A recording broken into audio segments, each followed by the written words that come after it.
Hello, friends, and thank you as always for visiting the Legend Sports Universe YouTube channel, Legend Sports Universe, where legends play forever.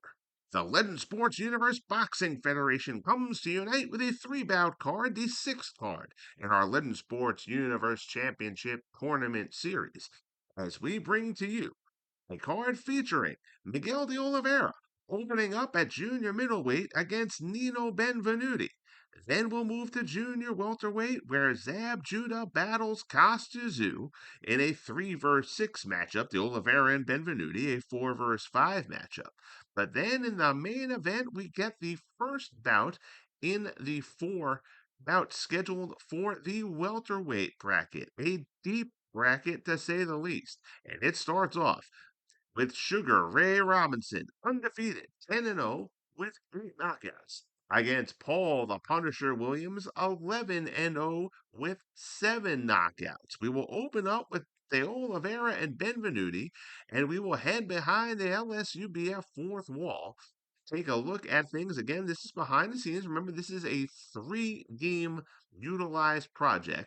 Much of the project happens with Title Bout Championship Boxing before we show the fights in Fight Night Champion and Undisputed. We'll look here at the Title Bout ratings. Both Benvenuti and De Oliveira open up at pre-prime status in their careers, so neither fighter has reached their peak as of yet. While pre-prime, De Oliveira currently shows up as a 3 rating. In Title Bout, Nino Benvenuti a very solid 7 rating, even at only pre-prime status. Again, both of these fighters will improve as they move forward. But they're both at the same state right now, and Benvenuti is considered the favorite. Heading in, we run the 100 sim test fight leading into this. Benvenuti wins 81 of those bouts. So Nino Benvenuti, the crowd favorite from Italy, comes in as a heavy favorite against the Brazilian Miguel DeOliveira. Take a look at bouts that have gotten them to this point. Oliveira has faced the tougher competition so far. His best win to this point, a unanimous decision victory over the #1 tournament seed, Hayes in Zurich. De Oliveira again from Brazil, WBC junior middleweight champion. He won that title in May of 1976, defeating Jose Duran via unanimous decision in Monte Carlo. Known for his technical boxing style and a disciplined approach, De Oliveira effectively used his jab and footwork to control the ring. Although his reign was short, his skill and determination left a mark on the division during the mid-1970s. Benvenuti again has not fought quite as difficult competition. His best win so far, a unanimous decision victory over Daniel Santos. Benvenuti, an Italian boxing legend who won the WBA and WBC junior middleweight titles in June 1965, defeating Sandro Masenghi via unanimous decision in Milan.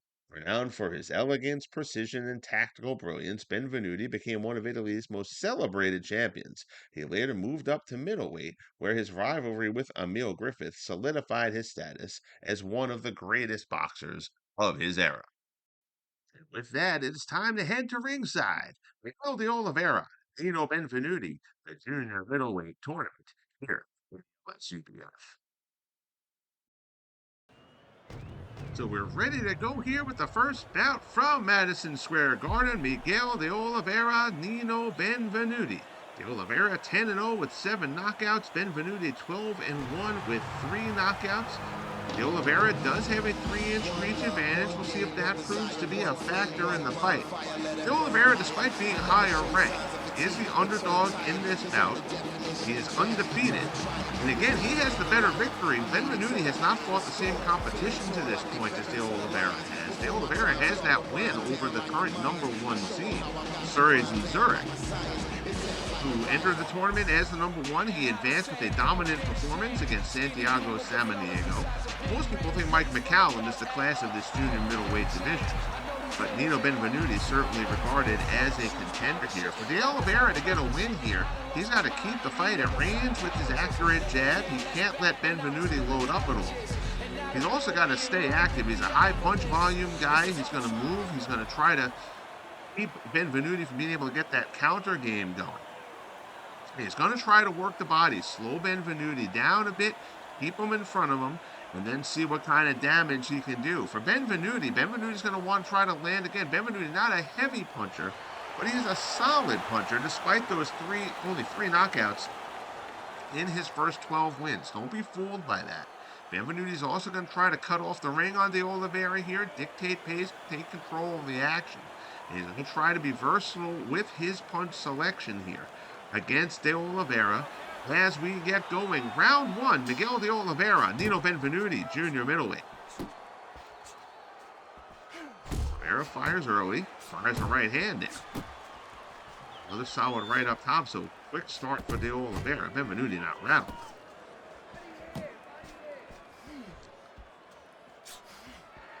Misses with the jab, misses with the uppercut. Should say with the straight right hand, not the jab. Benvenuti not doing much as of yet. Kind of letting DeOliveira come to him. DeOliveira tries to go to the body. Benvenuti, a better defensive fighter than DeOliveira. Again, to this point, DeOliveira with the higher knockout percentage, but Benvenuti is considered the harder hitter.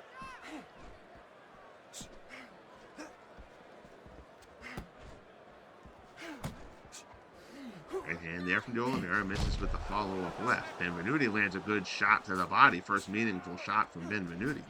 Comes a minute into round number one. DeOliveira trying to pump that jab a bit. Again, Benvenuti right now just kind of letting DeOliveira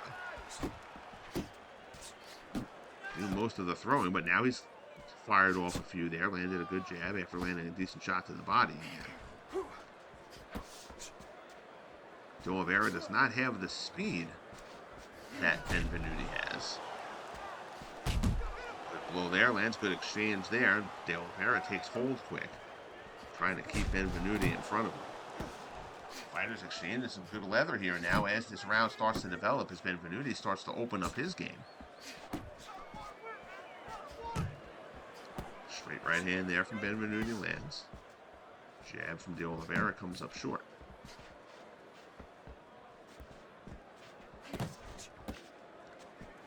He again tries to dig into the body. And we talked about that being a key for DeOliveira, but Benvenuti so far has seemed a bit more likely to go to the body than DeOliveira has. This jab to the body, fires a right hand to the body. Good right hand there from DeOliveira, misses with the follow-up uppercut. 40 seconds left in the opening round. Good action first round here. Benvenuti was a little bit slower to get going. He let DeOliveira kind of show a bit of what's in his bag to start things off, and now Benvenuti has kind of started to let his hands go a little bit. DeOliveira is certainly the one pressing the action, though, here in round number one. Short right hand lands there. Left hand lands as well.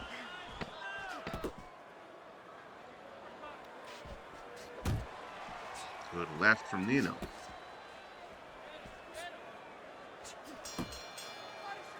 Jabs fall short from DeOliveira as the round comes to a close. So that felt like a good opening round for Miguel DeOliveira. I'm going to see if he can keep that pace up over the course of this. Most people think this fight is going to go the distance. I am inclined to agree with them on that. That's the ring card girl. Makes her appearance. She doesn't get to show up in Undisputed. Fight night. Back in 2011, we didn't really worry about such things as we do now.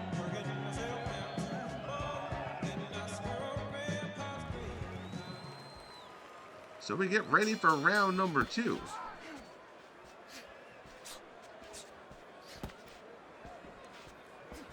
Eric comes out trying to fire a bunch of shots to the body. Nothing really lands.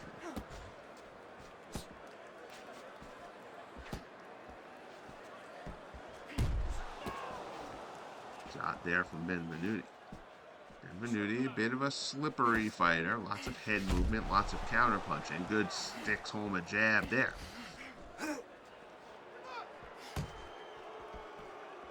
Benvenuti digs one into the body.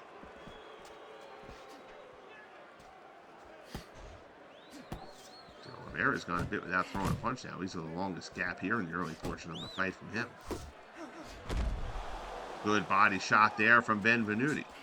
He's evading a good number of DeOliveira's punches here at the moment. Perhaps kind of sensing DeOliveira's rhythm after that opening round. Fighters exchange. Benvenuti gets the better of that exchange there. Oh, good uppercut though from DeOliveira. Benvenuti lands a good shot to the body. So both fighters landing some decent shots here. That happened in spurts in round one. It's picking up again here in round number two.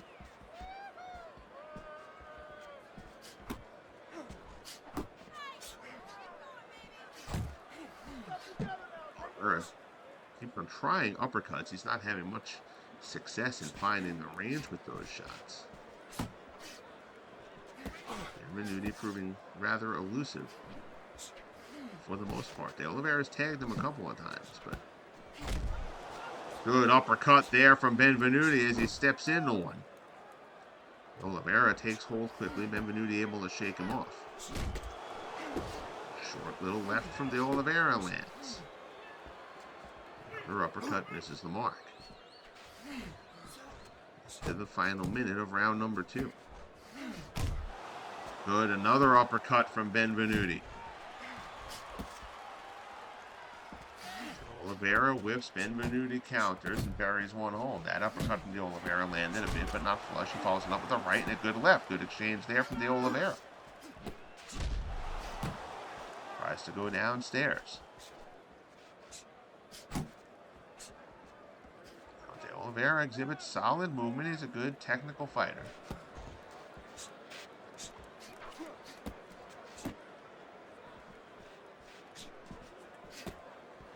Up some speed and shiftiness to Benvenuti here.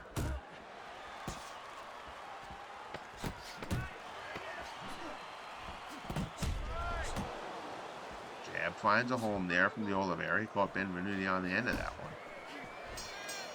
Nino tries to work to the body at the end unsuccessfully. So we got a good scrap brewing here through the first two rounds. Again, DeOliveira ranked 4th, Benvenuti ranked 5th entering the tournament. DeOliveira undefeated to this point. Benvenuti has suffered a loss. But Benvenuti is considered the fighter with the higher ceiling. DeOliveira's corner right now has to be pretty happy with what he's doing.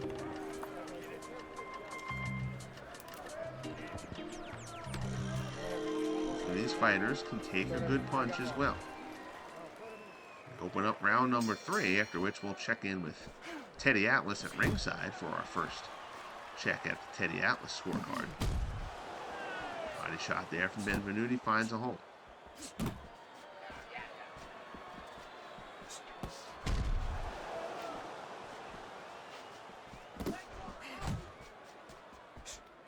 Dancing uppercut there from DeOliveira, misses the second.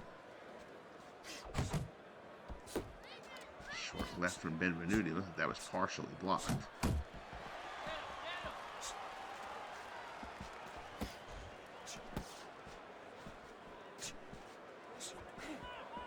Much of consequence landing here in the early portions of round 3. DeOliveira swinging a little bit wildly here in this opening minute.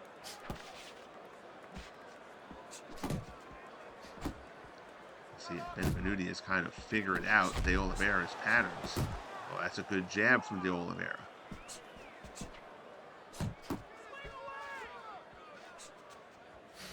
Benvenuti evades a couple of shots, lands one in the body.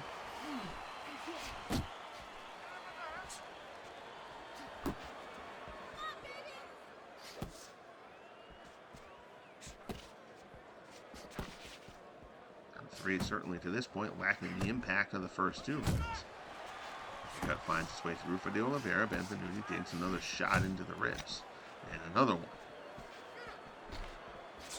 So we talked about the body work being something for DeOliveira, but Benvenuti has been the one who's spent a bit more time focused on working the body to this point. There's a good body shot from DeOliveira. with a short right hand from Benvenuti. Things opening up here, and DeOliveira catches Benvenuti with a right hand here in round 3. Benvenuti against the ropes, grabs DeOliveira as he comes in, tries to tie him up. But Miguel DeOliveira shook Nino Benvenuti there momentarily. Right hand lands, fighters exchange blows there.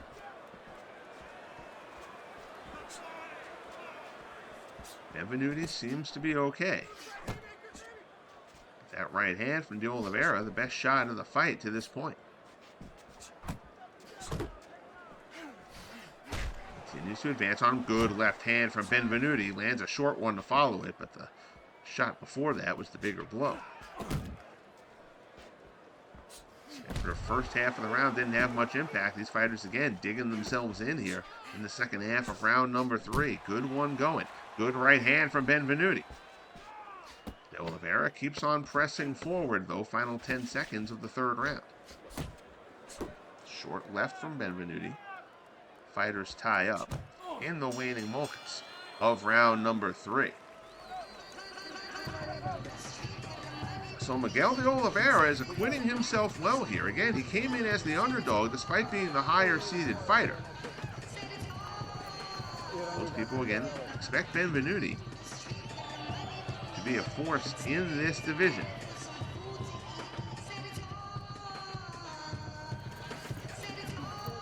Neither fighter marked up too much at this point. So a little bit of swelling on DeOliveira, nothing of significance. Benvenuti seems to be none the worse for wear at this point, as we prepare to head to round number 4. Teddy Atlas ringside scorecard, and Teddy actually has Benvenuti sweeping those first 3 rounds. I disagree with that. I certainly thought DeOliveira took the opening round. And I felt like you kind of could have given him either of the other two. So even if you split rounds 2 or 3, that's DeOliveira up by a round. Instead, Teddy Atlas certainly knows more than I do. Sees Nino Benvenuti running a clean sweep through those first 3 rounds. Perhaps the amount of punches he's making DeOliveira miss, which certainly should be factored into the scoring. But I still feel like DeOliveira has done enough to certainly take at least one of those rounds. Probably 2. Again, Atlas's scorecard is an unofficial scorecard.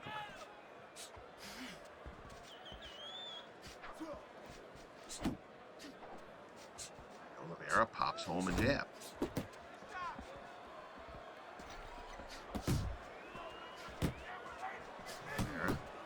Guards against the body shots. Benvenuti again has been working the body fairly well to this point. Body shots, jabs, and counters. Winging left hand for DeOliveira misses. Benvenuti's does not. Good uppercut from Benvenuti on the inside. Fires off a left hand that lands. DeOliveira lands a right hand of his own. He does not want to take 3 to get to land 1. Benvenuti circles.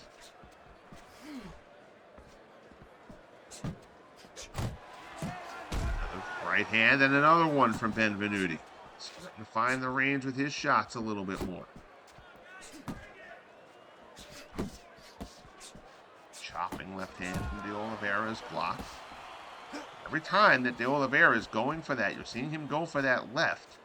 And Benvenuti is kind of stepping back, then stepping in and landing a counter right hand. And he's had some success doing that to this point. DeOliveira misses that left. He's keeping himself open a bit. Short left from Benvenuti lands. Another short left finds a home. It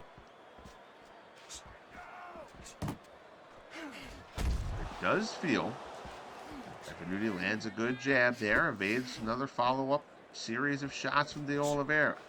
Benvenuti does seem to be kind of solving DeOliveira's rhythm a bit as this fight goes on. And DeOliveira did rock Benvenuti a bit in the third.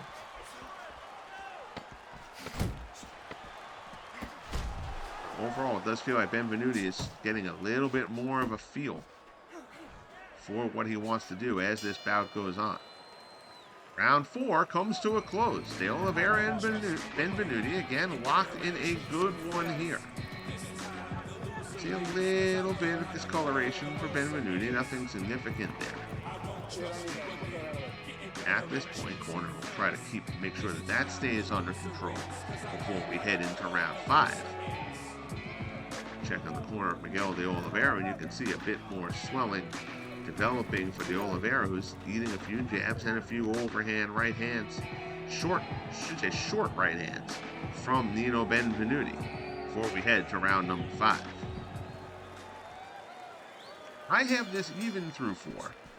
Again, my scorecard means absolutely nothing. Oliveira comes in on Benvenuti, tries to land some body shots, but it's Benvenuti who lands a shot right under the sternum there. It was a good shot from Benvenuti. Uppercut from DeOliveira misses again. Right hand misses. Benvenuti able to evade, making DeOliveira miss. 4 or 5 punches in a row there from DeOliveira. Nothing finds a hole. Jab falls short. Benvenuti looking very slick here to open up round number 5.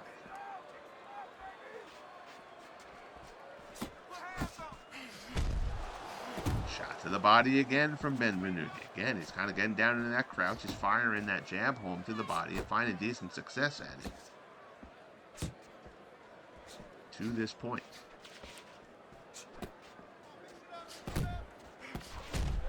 To the body, short uppercut from Benvenuti splits the gloves of Miguel DeOliveira.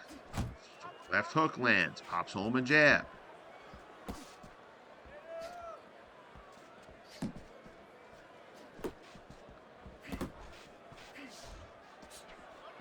DeOliveira against the ropes. Benvenuti not pressuring him too much. Now he closes in on him a little bit, tries to work to the body. DeOliveira grabs hold, tries to push him off, spins it around. Now DeOliveira in a position to try to back Benvenuti into a corner. Benvenuti whirls out a little bit more towards ring center. Keep himself from getting trapped there. Right hand from DeOliveira lands. And nothing really landing on that uppercut from DeOliveira as much as he's trying. Good body shot from DeOliveira. Another body shot from DeOliveira lands. And now he pops home a jab. Good sequence there from Miguel DeOliveira. Benvenuti had kind of been dominating this 5th round. Fighters exchange there. DeOliveira loading up a little bit more, leaves himself open. Benvenuti digs a shot into the ribcage and another one.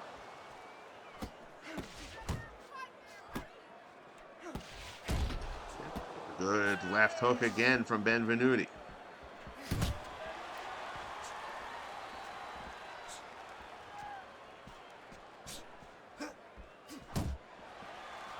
Right hand from Nino.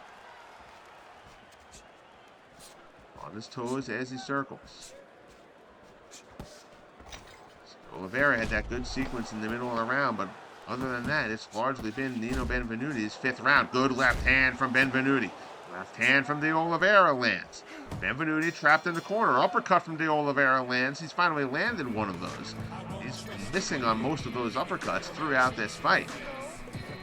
So a good sequence in the middle for DeOliveira, but Benvenuti dominated the first half of that round and seemed to get himself back in control of things for the most part late in that round. So I think that's a Benvenuti round, which would put him up 1 if my scorecard is accurate.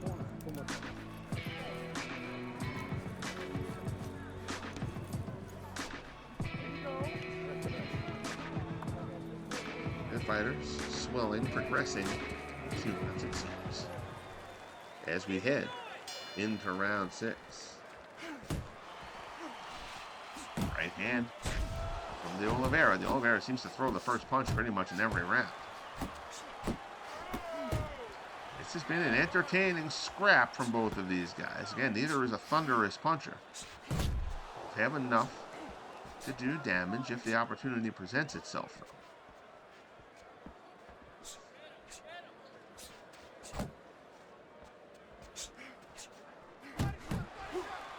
Left hand there, DeOliveira just a little bit off to the end of that one. Benvenuti landed it, but didn't land it clean. Again, Nino showing the Bobbing and weaving, the head moving, making DeOliveira miss an awful lot.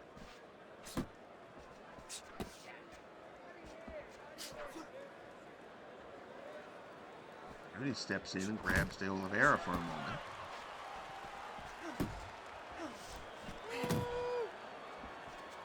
Oliveira throws 3 right hands. Wings a couple of lefts. Benvenuti blocking most of those that hit either gloves or arms. DeOliveira seems to try to blow it up there. Misses with the left hand as well. He pops a jab home, goes downstairs to the body.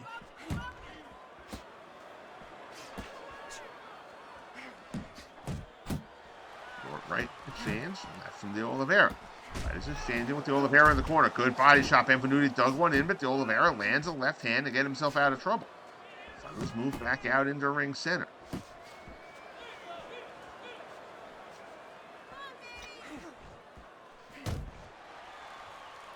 Benvenuti digs to the body.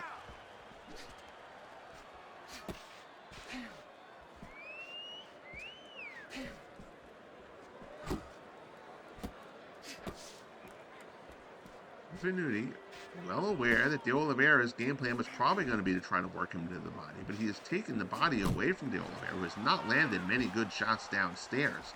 When he's been able to land something, it's largely been upstairs. Benvenuti's actually been the more effective body puncher to this point in the bout.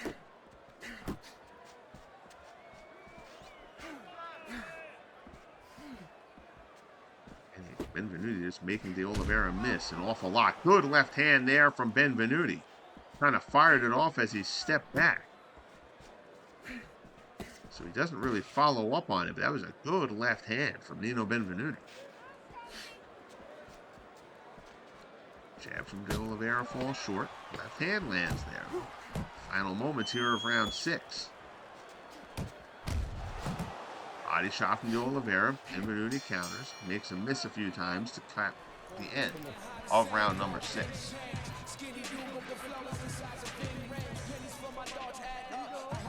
So it kind of feels like Miguel DeOliveira needs to have a good round here just to kind of put things back in his place. He certainly hasn't been bad over the couple rounds, but it does feel like Benvenuti has gotten himself into a comfortable zone in this fight. Oliveira has to try to get him uncomfortable again, which he was in the early portion of the match. Even though the Oliveira is landing stuff that has any impact at the moment, Benvenuti does not seem to be thrown off of his game at all. We'll head to round 7. Fighters meet at ring center. Sequence of punches from both right off the bat. Right hand from DeOliveira lands.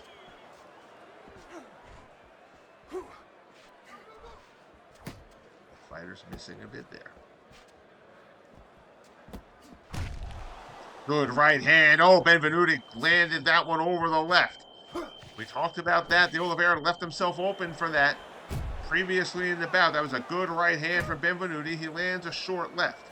DeOliveira staying there right in front of him, not trying to clinch, not backing away. So DeOliveira seems like he's weathered things all right. But that was Benvenuti's best punch of the bout.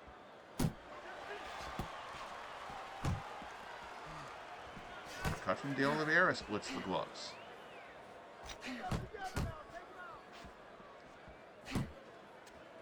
Both fighters scoring, but they seem to be kind of getting each other at the end of the punch without a ton of impact.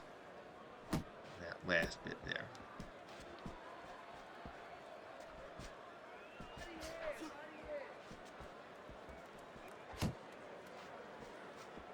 Oliveira from Brazil, Benvenuti from Italy.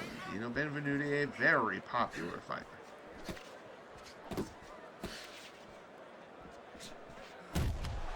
Good right hand. Benvenuti rocks him again. Goes for the left hand. DeOliveira is able to block that, but Benvenuti's putting pressure. This time, DeOliveira does back against the ropes. Lands a good body shot to get himself out of trouble. Benvenuti takes a step back, but Benvenuti has shook DeOliveira twice in this 7th round. Further speaking to the fact that Benvenuti seems to have kind of found his rhythm in this fight.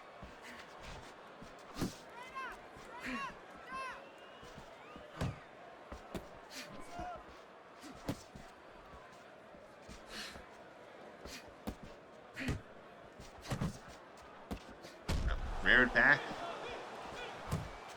DeOliveira kind of went for a loaded up jab, and Benvenuti caught him. He catches him with another left, and another left hand. Benvenuti finding a place for that left hook. Up high. DeOliveira has to stop that punch from finding a home.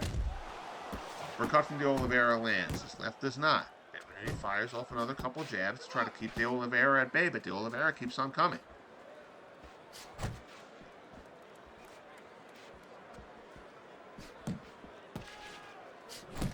Oliveira has been shaken a couple of times in this round, but he seems to have weathered it pretty well.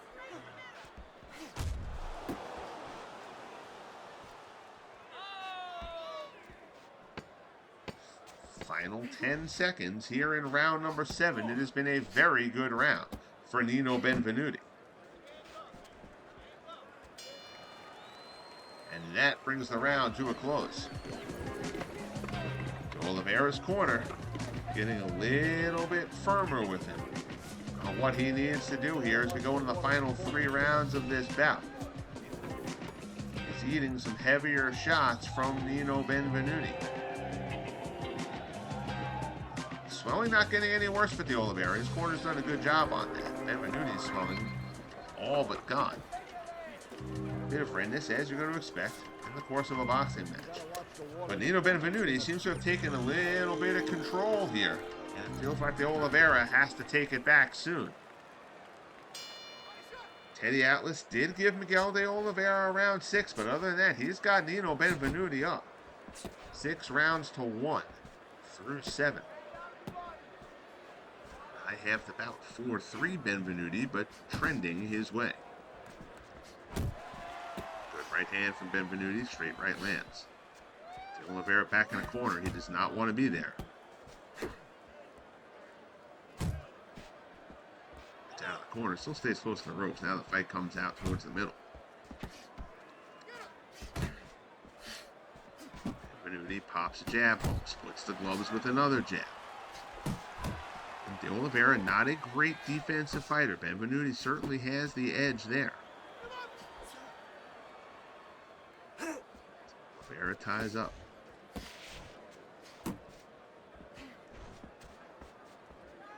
Back to trying to work the body a bit.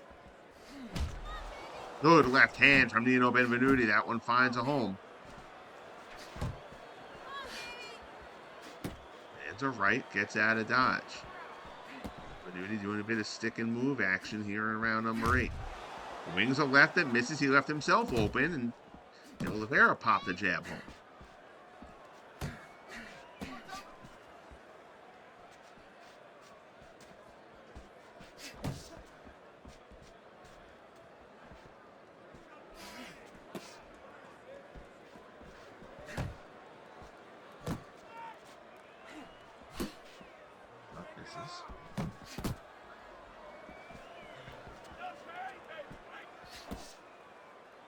They're missing by significant margins on some of these blows here as this fight is going on.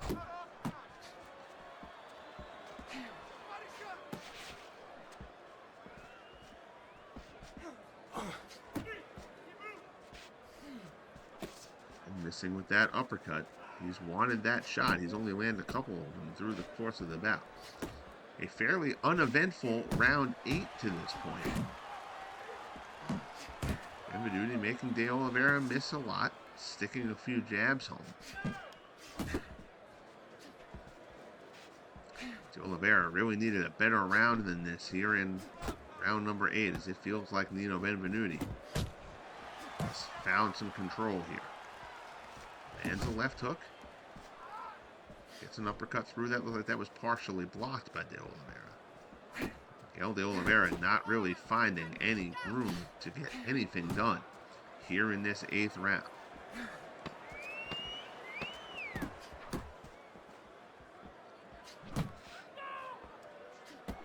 He digs one in the body in the waning moments here of the 8th. So round 8, kind of a bit of a respite for both fighters. Still think it goes towards Benvenuti, as DeOliveira just didn't land anything and missed an awful lot during that round. So we'll head to the final 2 rounds of the bout. Miguel DeOliveira has acquitted himself well here, but Nino Benvenuti seems to have a lead of at least a couple of points heading into these final 2 rounds. If you trust the Teddy Atlas scorecard, he has the bout a little bit wider than that for Benvenuti. Round 9, ready to go. We'll see if Miguel DeOliveira has a late surge in it. Comes out firing. Benvenuti either blocks or evades. Everything that DeOliveira brings to the table there in the opening moments of round number 9. Pops a jab home.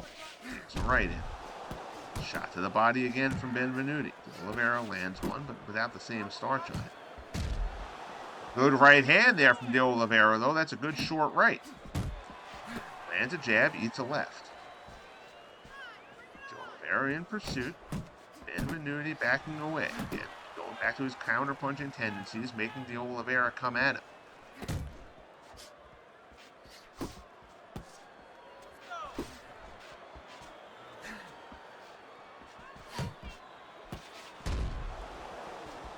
Body shot from Benvenuti.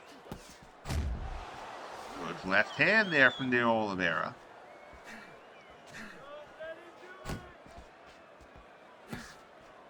Misses a bunch after that, though. Goes to the body. DeOliveira doing a decent job here in the 9th round. Benvenuti hasn't really landed anything of significance to this point. DeOliveira not landing a ton, to be sure. He certainly had the better blows here through the first half of this 9th round. Right hand there from DeOliveira landing.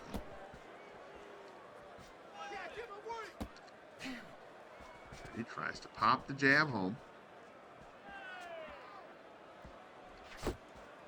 Evades and evades again. Starting to sense that Miguel DeOliveira running a little short in the tank. Good body shot there from Benvenuti as DeOliveira again left himself open.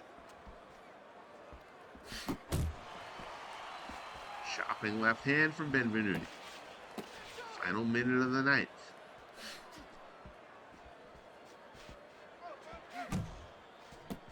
Uppercut. Lancing. It lands there from Benvenuti.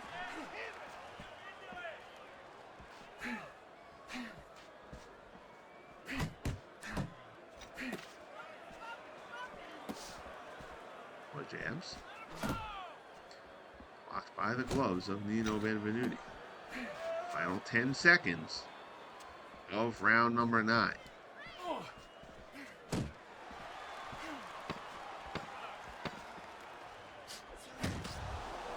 Right hand, straight right from DeOliveira lands. Late in the round, Benvenuti lands a short left as the bell sounds for round 9. You could certainly make a case for that 9th round for DeOliveira. That was a fairly pick-em round.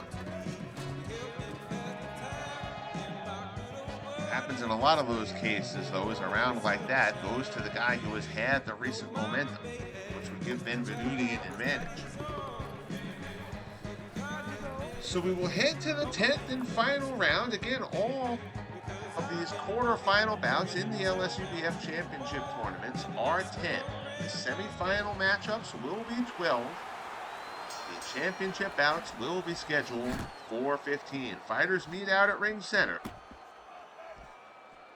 for the final round of the first of our 3 bouts here on tonight's card.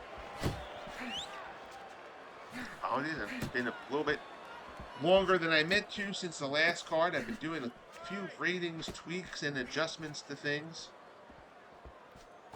here that I felt like I could improve upon a bit. I'm always evolving these projects. And if I see something, I've done this for a long time, and I'm certainly not arrogant enough to think I get it perfect right off the bat. So as a product such as it is, develops, always kind of make little touch-ups here and there. Keep on trying to make it the best representation of the sport that I can. That's the fun for me. Fighters exchanging here at Ring Center here in the opening minute. Buddy with a clear advantage there as we get 1 minute down here in round number 10.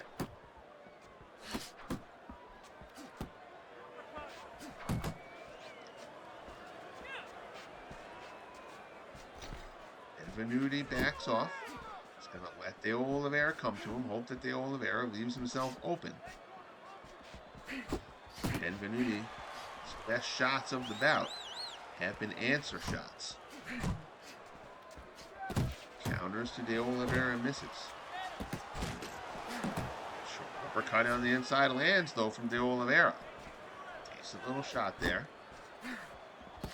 Does DeOliveira have enough in the tank to really get a full-blown flurry going and put Benvenuti into trouble in the final round? Straight right hand lands.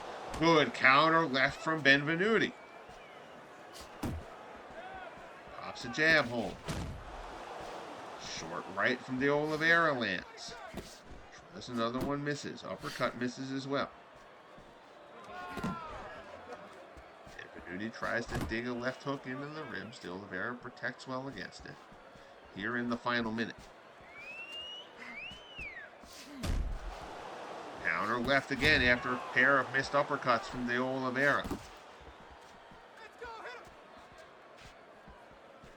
DeOliveira started off this fight very well. As it has gone on, Benvenuti has been able to take his superior technical ability and defense and parlay that into a bout where he's built up a decent margin, one would think. Again, I don't think it's been a blowout that ringside scoring Teddy Atlas, our good friend Teddy, thinks that it is, but I can see Benvenuti coming out of this with a 4-point victory or so on the cards. As the bell sounds, the fighters give each other a knowing nod at the end of the bout. So as we wait for the judges here, the fighters will await the decision. And it goes to Nino Benvenuti. So Benvenuti comes out of here with the decision. He will advance to the semifinals. DeOliveira frustrated a bit, but they didn't use that animation all the time when a guy loses. Sometimes it's a little bit clearer. Oh, this was a decent little scrap here. Judges seeming to side a bit more with Teddy Atlas's scorecard than mine. That's a pretty wide margin there. 99-91, 99-91, 99-92. And that might be just a factor of Nino Benvenuti being a very, very popular fighter. He is loved among the crowd. He's loved among pretty much everybody in the game. But Miguel DeOliveira, I thought, put a much better showing on than that scorecard indicates. I do think Benvenuti won the bout. Again, I had more of a 4-point margin than a 7 or 8-point margin. But in the end, regardless of the scoring, Nino Benvenuti will advance to the semifinal here in the junior middleweight tournament. Benvenuti will advance to take on Ceres in Zurich in the semifinal matchups. In Zurich again, who defeated Santiago Samaniego. Zurich is the number 1 seed entering the tournament, although people think both Benvenuti and Mike McCallum rank higher than he does here in this junior middleweight class. To mention Canelo Alvarez, who starts the LSUBF journey at junior middleweight. He will take on Carmelo Bossi, which will be the next bout here, and or in the next card will feature that bout here in the junior middleweight tournament. Take a quick look at some fight stats. You see Benvenuti landing half of his punches in the bout. A 13-point advantage in terms of blows landed over the course of the fight for Nino Benvenuti. See DeOliveira throwing 170 more punches in the fight, but yet Benvenuti landed 30 more. And Nino Benvenuti advances to the semifinals at junior middleweight. With that, we'll head back behind the LSUBF fourth wall to preview our second bout on the card. Zab Judah, Kostya Tszyu at junior welterweight. Of course, these two met in real life. Kostya Tszyu scoring a second-round technical knockout, famed for the bizarre Zab Judah kind of chicken dance stagger as he got up from the knockdown that ultimately ended his evening. But Judah comes in here in the LSUBF. He is at the prime stage of his career. He's fought 20 bouts now. Kostya Tszyu, less experience than that, sits at pre-prime. So Judah has a little bit of an edge. And in the 100 sim test bouts, again, run in title bout, setting this all up, Judah wins 76 of the bouts. So Judah wins about 3 or 4 competitions between these two at the current stage of their career. So we'll see if Judah can avoid his real life fate here against the Thunder from Down Under in Kostya Tszyu. We take a look at their best wins so far, and there's no argument what Zab Judah's best win so far has been. A 4th round technical knockout victory over Wilfred Benitez, helped by a cut over Benitez's eye, but that was the only loss that Benitez, the number 1 seed in the tournament, has suffered to this point. His real-life bio brief, Judah won the IBF Junior Welterweight title in February of 2000. I defeated John Bergman via 4th round knockout. Known for his exceptional speed, agility, and southpaw stance, Judah showcased his dynamic boxing style during his reign. Although he lost the unification fight with Tszyu in 2001, Judah's impact and talent at junior welterweight remain widely respected in boxing history. Tszyu has some good wins under his belt as well, most notably a 10-round unanimous decision victory over Meldrick Taylor. As for Tszyu's bio, won the IBF Junior Welterweight title in January 1995, defeating Jake Rodriguez via a 6th-round TKO. Renowned for his powerful right hand and precision punching, Tszyu became the undisputed champion with his victory over Judah in 2001 with the memorable 2nd-round knockout. Known for his calculated aggression and ring intelligence, Tszyu solidified his legacy as one of the greatest junior welterweights of all time. So, with that out of the way, let's get back up to ringside at Madison Square Garden for what should be a terrific matchup. Zab Judah, Kostya Tszyu, LSUBF Junior Welterweight Championship Tournament. So ready for the second bout on the 3-bout card here at Madison Square Garden. Zab Judah, Kostya Tszyu. Judah 18-2 with 13 knockouts. Tszyu 10-1 with 8 knockouts. Judah has a reach advantage that could certainly play a factor here. And there you'll see Tszyu. Tszyu has more power. Judah not a light hitter by any means. But Kostya Tszyu, the Thunder from Down Under, is the more powerful fighter. They don't have the little top knot tail thing, so Kostya Tszyu's hair not quite looking like real life, but we'll have to just go and suck it up and deal with it as best we can here. So the keys to victory here for Tszyu, again, with Judah being in his prime, Tszyu in pre-prime status, Judah's a bit more polished product at this point. Tszyu's going to have to kind of weather the storm here. Judah tends to come out a bit fast. Using his superior speed, he's going to try to get Tszyu thrown off a bit early on. Tszyu's also going to have to cut the ring off on Judah again. He's giving up a speed advantage, a movement advantage to Zab Judah here. So if Tszyu's going to do something, he's going to have to cut the ring off on Zab Judah, and he's going to have to land that thunderous right hand. For Zab Judah, it's really just a matter of staying disciplined. Judah can kind of get riled up a bit, and if Tszyu can kind of goad Judah into a war, that bodes very well for Kostya Tszyu here. Judah's going to have to come at him from angles, use the speed advantage, use the defense advantage. Tszyu is not a bad defensive fighter, but Judah certainly has the advantage there. And he's going to have to not let Kostya Tszyu trap him along the ropes or in the corner, as Tszyu is going to try to do. Kostya Tszyu, Zab Judah, round 1 underway, and Tszyu comes out firing quickly. Judah tries to go to the body in the early going as we get underway here. Trying to pop that jab. Goes up, goes down low. Sticks a straight left hand in there as well. And Judah fights out of that Philly shell. Can be hard to penetrate. And Kostya Tszyu is not a bad defensive fighter. You hear the Thunder from Down Under, and you know he's got that explosive right-hand power. Kind of, if you don't see him regularly, you kind of assume he's a slugger. But Tszyu is a bit more refined than that.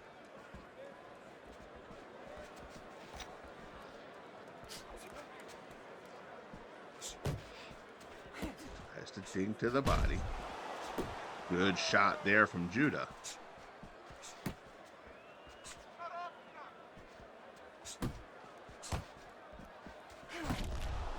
Oh, and a good body shot there from Kostya Tszyu.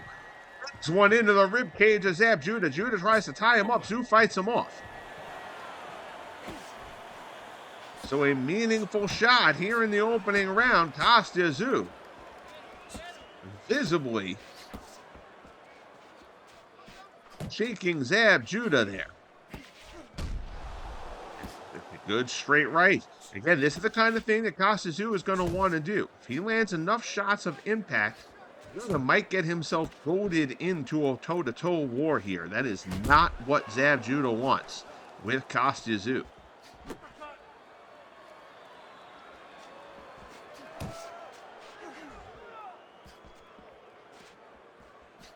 Judah seems fine now.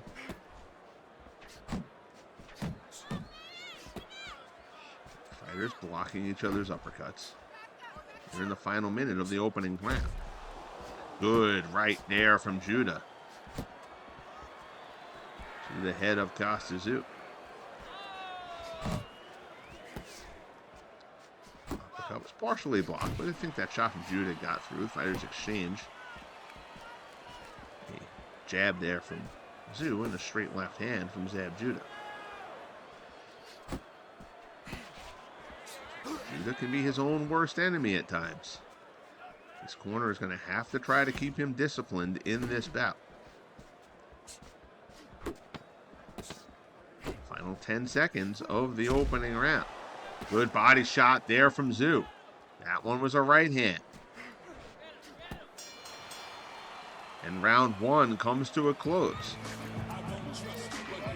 So a relatively even round. I would give it to Tszyu, though, simply because he shook Judah more. Judah certainly had, his moments at a couple of points.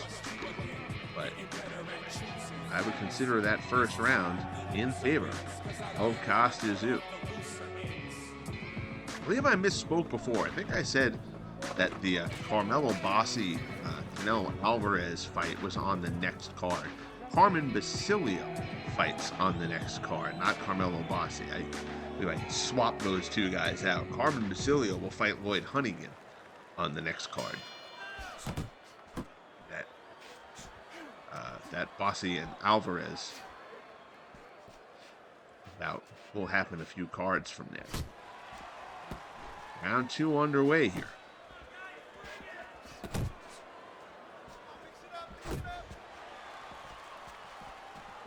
Tszyu staying in tight with Judah. Judah's going to want to create a little bit more space than this.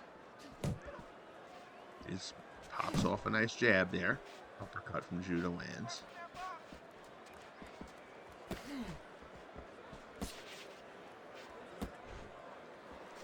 The fighter's protecting well at the moment. Brief clinch there. They fight off. Both leaving jab short. Tszyu protecting against body shots from Judah.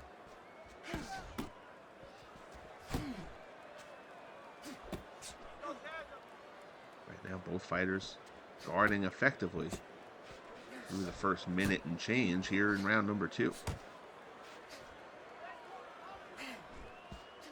Around the way this one is going favors Zab Judah.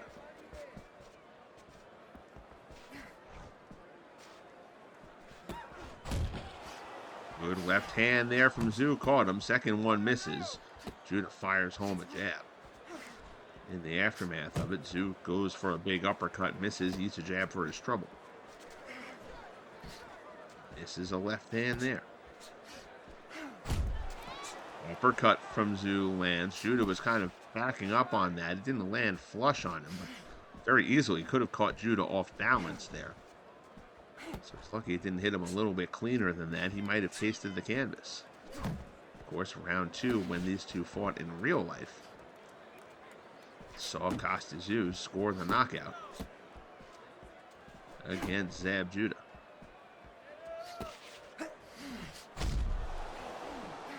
Judah digs one into the body there. Good shot from Judah. He caught Tszyu coming in that time.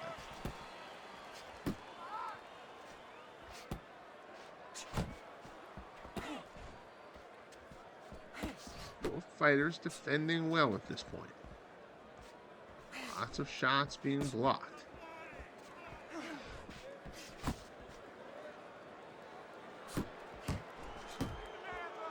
Dodge and counter from Judah. Again, he's going to want to worry more about trying to dodge shots from Tszyu than worry about blocking them. Tszyu will break that block down as this fight goes on if Judah keeps on trying to defend it that way. Good short right hand there from Judah makes Tszyu miss a couple times. That's more like what Judah's going to want to see. Round 2 comes to a close. Judah probably a little bit better around there. Fairly even one, but I would be inclined to give that round to Zab Judah. Again, I have no say in the actual scoring here. We'll head to round 3, where our good friend Teddy Atlas will check in with his ringside scorecard after the round. Neither fighter blemished really through the first 2 rounds. Still a little bit of a feeling out process going on.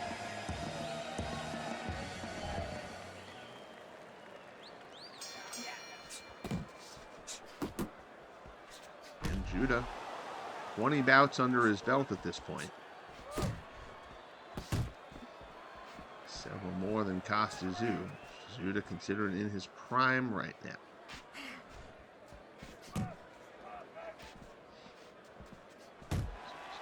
Tszyu still improving.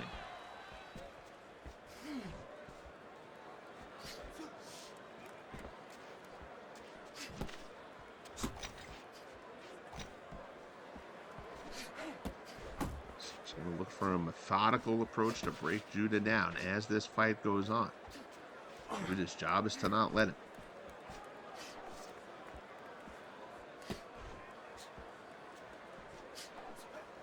And good movement from Judah. Tszyu not hitting it with much. Good jab. That one found a home from Judah.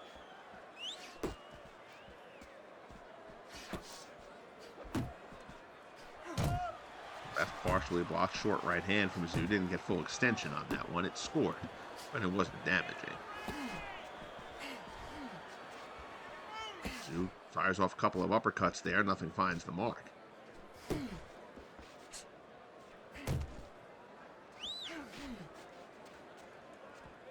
Judah doing some good work at the moment, particularly defensively. This is there with the left.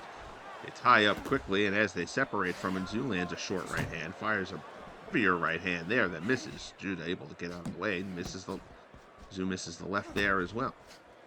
Straight from Judah, falls short of the mark.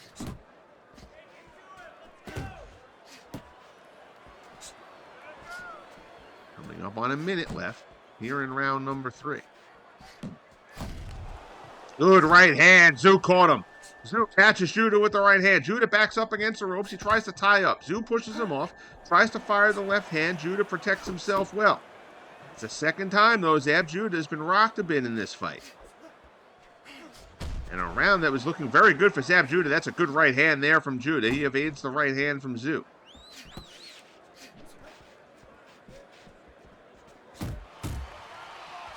Fighters exchange there. Judah, I think, got the better of that one.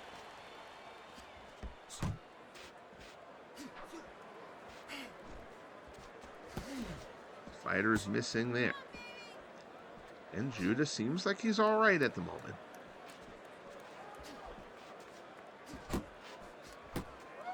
He's going to have to respect Tszyu's power without fighting so cautiously that he gets penalized by the judges. That can be a kind of a tough balance to find sometimes. So Tszyu lands the best shot of the round, but I do believe that Zab Judah overall still took that third. In case I would have Zab Judah up 2 rounds to 1. But Judah living a little bit dangerously as he's gotten himself tagged a couple of times. You let Kostya Tszyu tag you too many times, you're going to end up on the canvas.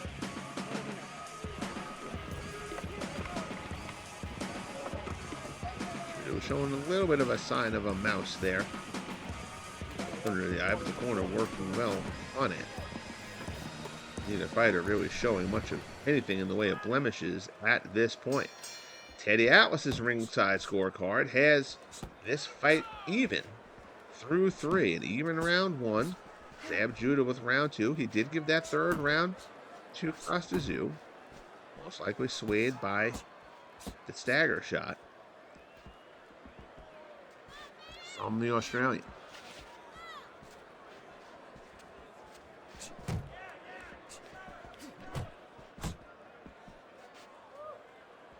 Popping off jabs.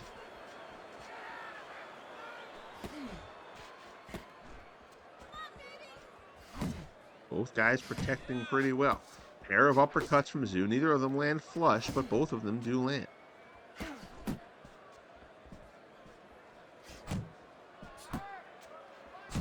Judah again. Judah's defending well. He's going to want to keep a little more distance than what he's keeping, I think, to really be able to have control of this bout. He obviously doesn't want to present as though he's afraid of Tszyu's power. But Judah has a bit of a reach advantage. He's got to use that. Good body shot there from Zab Judah.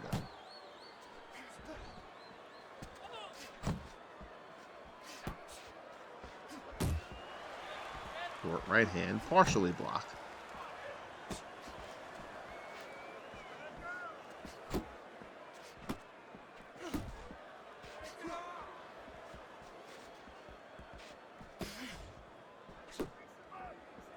And Tszyu has rattled Judah a couple of times, but he hasn't really been able to string anything together.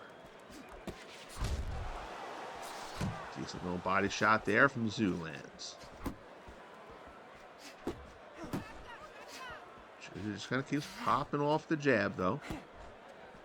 Staying in that shell. Unloading jabs or straights when he feels like he's got something. His punches coming up short of the mark. Again, Judah creating just a little bit more distance. He doesn't want to run. He's not looking to run. Just looking to stay at a safe distance. Use the couple inches of reach advantage that you've got. Keep sticking that jab home at Tszyu when he tries to get inside. That is Judah's path to victory here.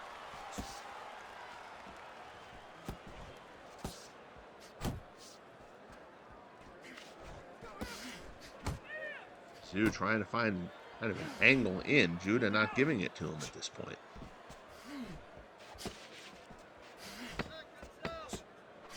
Final 10 seconds of round 4.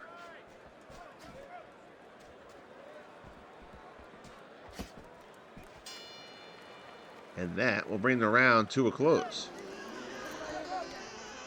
So again, a fairly balanced round. Probably could have put that one either way. I would still probably lean a bit towards Judah in that 4th round. I would have Judah up 3 rounds to 1.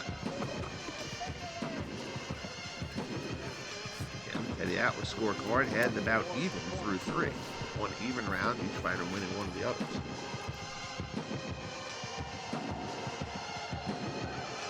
The winner of this bout will make the semifinal, where they will face the winner of Ricky Hatton and Nika Lino Losh.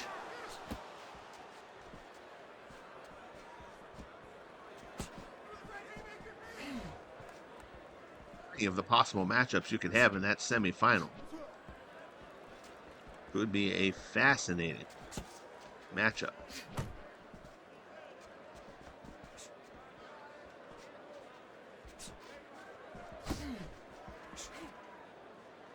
Hatton fought Tszyu in real life and picked up the victory.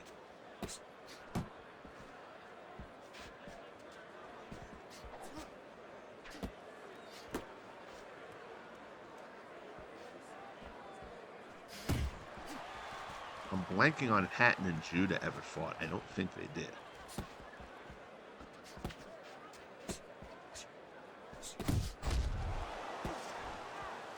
Jab to the body from Judah.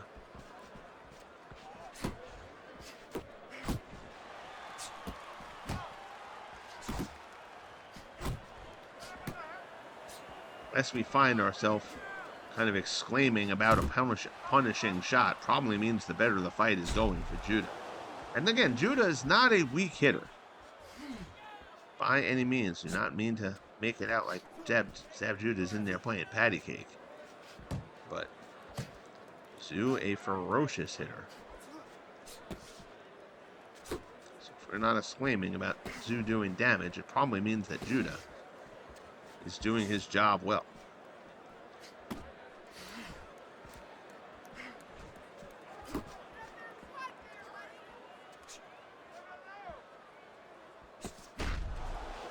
Good body shot there from Judah, finds the mark.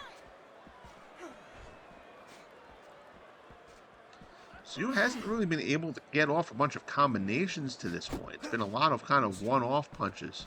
He's looking for gaps. I think if you're Kostya Tszyu here, you'll want to get a little more pressure on Judah. Although, of course, Judah has a say in allowing that to happen. Right now, Zab Judah is not allowing that to happen.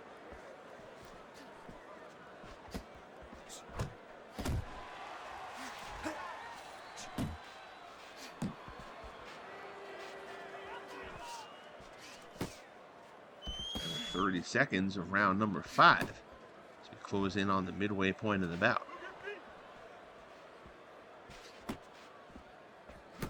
Tszyu backs into a corner. Judah comes in at him, but not a lot thrown there. Again, Judah showing some discipline, and he's going to need to do that. So far, he's done a good job of it. Get a feeling there that Tszyu is backing into the corner, hoping he can get Judah to kind of come in at him and try to engage him on the inside. Judah didn't bite.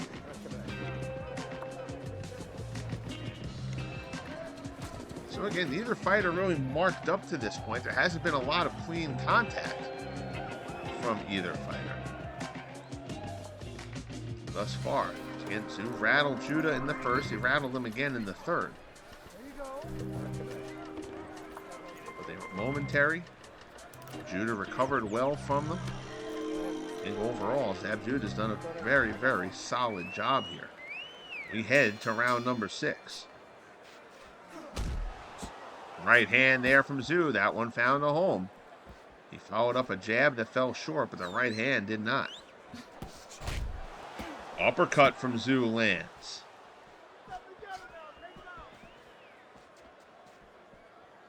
Again, Tszyu is not landing any combinations. It's very much kind of one shot deals. He's got to string some punches together to really put Judah into some kind of trouble. Good uppercut from Judah. That one splits the gloves. Right hand partially blocked. Tszyu wings a right hand. Judah evades.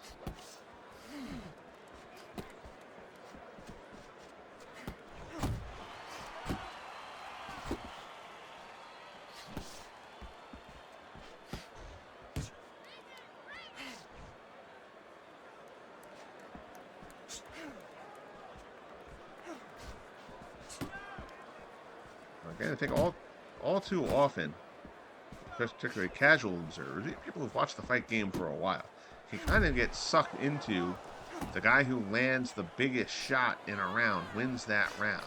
That's really not the way to score it. I think Tszyu has landed the cleaner shots when he's landed them over the course of this bout. He's landed a couple there against Judah that were good.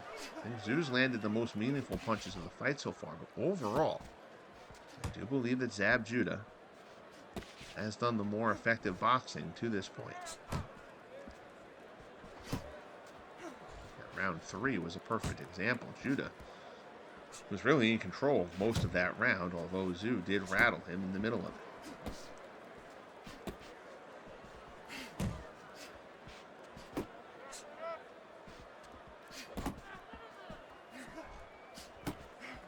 Final minute of round number 6. Straight right from Tszyu lands. And again, Judah was kind of getting back away from that, rolled with it a little bit. Didn't eat that one cleanly. Good job to the body there. Stuck from Judah on a right hand.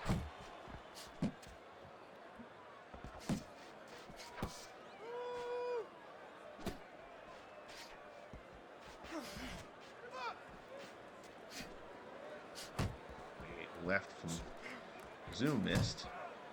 Judah sticks with the counter, sticks with the left hand there. 20 seconds left in the sixth.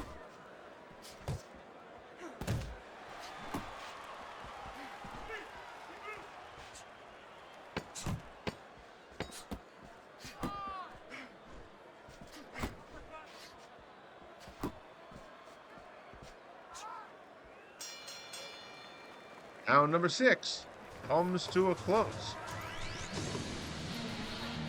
So Zab Judah so far has largely been able to stick to the game plan. Kostya Tszyu has certainly had moments, but he is not penetrating enough to put Judah into a real danger zone. He's rocked him a couple of times, and Judah has been able to successfully back away and regroup rather than trying to stand in there and slug it out when he gets into those situations. So Judah's corner has done a very nice job of keeping him disciplined to this point in the fight. We get ready for round number 7. We'll check back in with Teddy Atlas at the end of this round.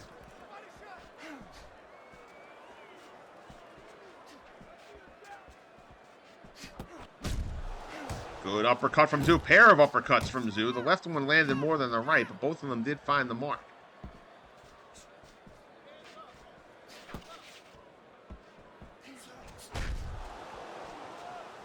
Defense there from Judah. Dodges. Counter shot to the body of Judah. Land. Good straight left hand from Zab Judah. Uppercut from Tszyu. Perhaps things opening up a little bit here. That would favor Tszyu. Judah catches him again there, though. Tszyu perhaps trying to step up the pressure a little bit.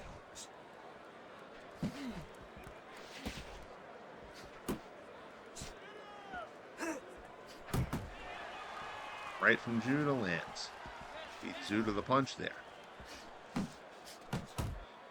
Couple of jabs lands. Tszyu finds one of his own. Uppercut from Tszyu lands. Follow up left falls short. Big right hand from Tszyu misses the mark.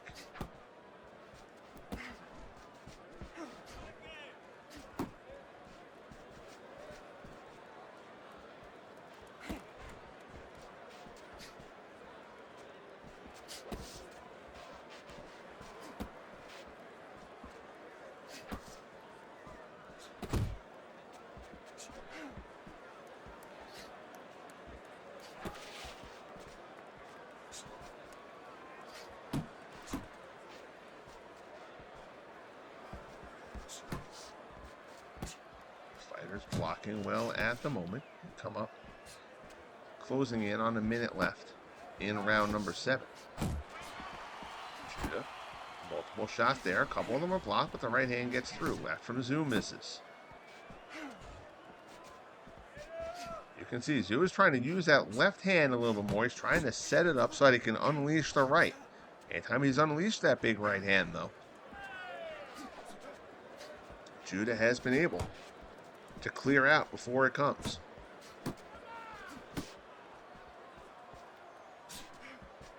Judah has not let himself be cornered at all. He has not let himself be trapped. Again, Zab Judah does not want to fight this bout in a phone booth with Kostya Tszyu, and so far he's been able to avoid that situation. Pops a couple lefts home, sticks a jab. Now it's Tszyu who backs up. He tried that earlier to get Judah to come in on him. Judah comes in momentarily, but he once again does not get suckered into trying to force the pressure. Judah has fought a very, very solid tactical bout to this point. Again, neither fighter marked up. There hasn't been enough really heavy contact with any consistency to force that. Again, that is a credit to Zab Judah. He has done a very, very good job. This Zab Judah fighting an on his game Nicolino Losh would be a terrific semifinal bout. Crowds may not think so if they don't appreciate defense, but that would be a terrific matchup, as opposed to the potential cannon fire of a Kostya Tszyu matchup. So there you see on the scorecards, Zab Judah, according to Teddy Atlas, Up by 2 points as we head to the 8th.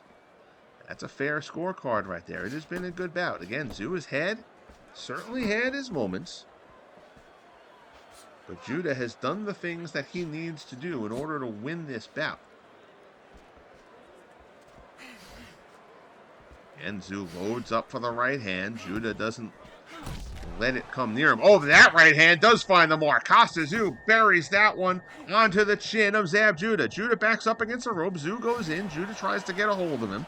Tszyu continues to fire away. Sticks one into the body there. Judah staying in front of him. Good straight left hand from Zab Judah. Again, tries to tie Tszyu up. Tszyu is able to fight his way out of it. Land a short left. Judah digs into the body. Uppercut from Tszyu lands. Wings her right hand. Misses. Judah uppercut misses as well. Judah has not had Tszyu hurt at any point in this bout. Body shot from Tszyu lands.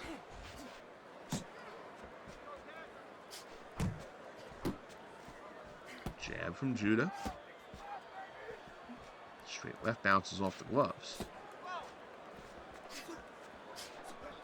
Judah feels his back touch the ropes, wheels around a bit to try to get things back out to the center of the ring. Body shot from Tszyu. Short right from Judah misses. Left hand from Judah. Stings Tszyu. He does just keep coming. Again, Judah is not a light puncher by any means. He's not feather-fisted. Tszyu is the one who brings the power to this matchup.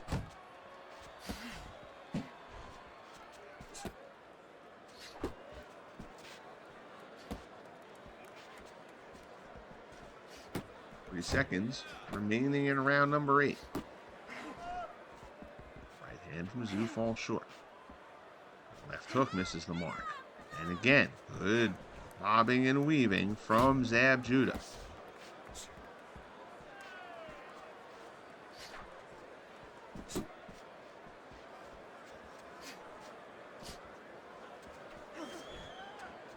But from Tszyu misses. Right hand misses. Good counter left there from Judah. Finds a mark right to the side of the head of Tszyu after a Tszyu miss. As the round comes to a close. So again, as has happened 3 or 4 times previously in this bout, Tszyu lands a thunderous shot. He rocks Judah. But Judah is able to get at a distance, not get goaded into trying to slug his way out of it. Survives. Tszyu is never really able to follow it up with a series of combinations or more power shots or kind of get him into sustained trouble. Now you go in there, you fight Kostya Tszyu, you know you're going to get hit. Or you're going to taste a few shots. Judah has weathered them well in the grand scheme of things as round 9 begins. Good uppercut there from Tszyu.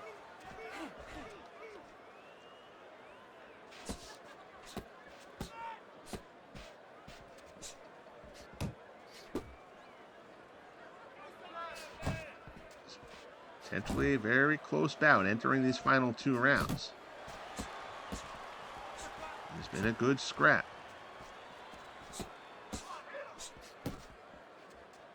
Judah defending well. Tszyu firing off a bunch of shots, but Judah able to block them. Nothing clean getting through. Uppercut from Tszyu misses. He eats a straight left from Zab.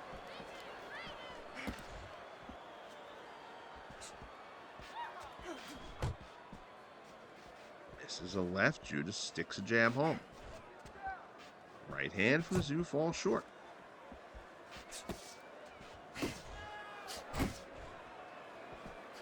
Tszyu trying to get to the body. Judah again not letting him do it in any kind of a sustained fashion.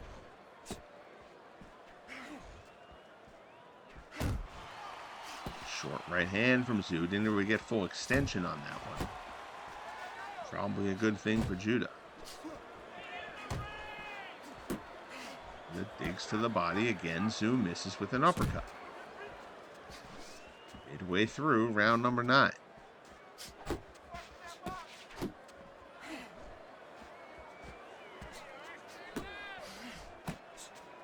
Uppercut from Tszyu misses.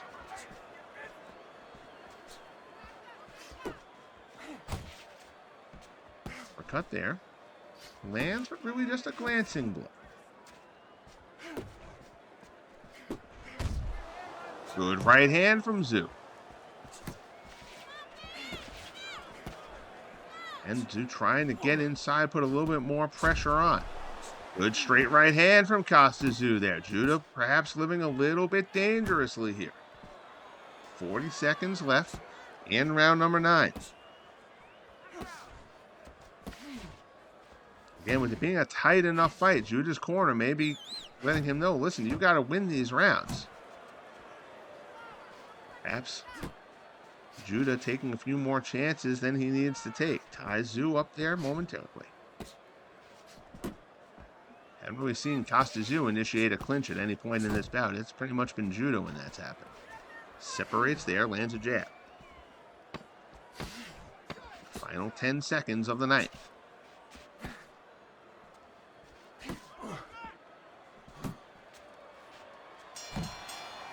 Uppercut from Tszyu lands as the bell sounds. Didn't catch him quite cleanly. So the fighters return to their corners for the last time in this bout. We'll get ready to go to round 10. The final round of what has been an entertaining bout here between Kostya Tszyu and Zab Judah.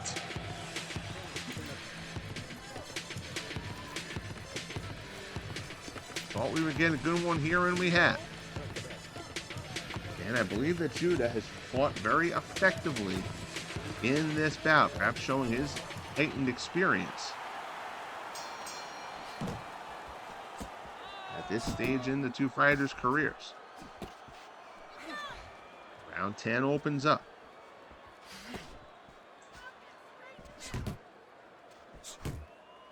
The fighters seem pretty fresh. Nobody's looking gassed or weary or anything at this point.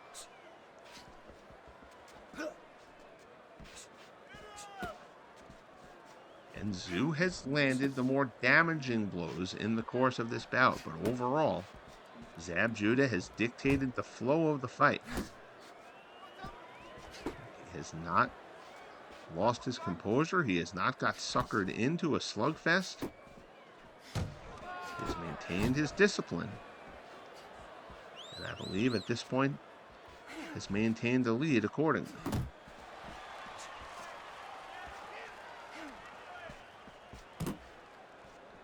Up next, the main event of the evening. As we go to the welterweight bracket, our first bout of the welterweight tournament. Took us a while to get to that one for no particular reason. Sugar Ray Robinson and Paul the Punisher Williams in what has potential to be an outstanding matchup between two very, very solid fighters. Obviously, Sugar Ray Robinson, iconic. Paul Punisher Williams was an excellent welterweight. Long in lead, he's got an extreme reach advantage over Robinson, and Williams will have to fight a virtually tactically perfect fight. But potential is there for Paul Williams to pull off that upset. Ray Robinson lost in his career to worse fighters than Paul Williams, for sure.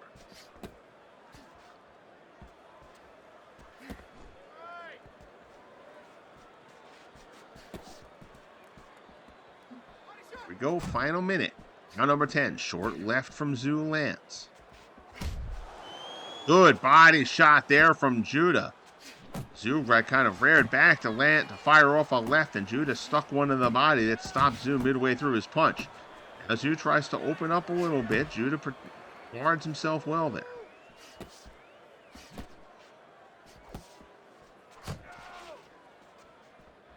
Time continues to tick. Left misses again. Judah fires home a jab. Straight left hand from Judah lands.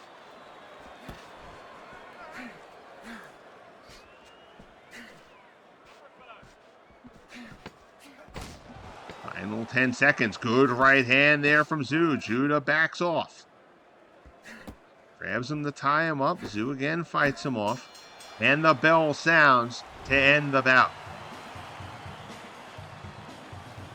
See a little cut under the right eye there of Kostya Tszyu as the bout comes to a close.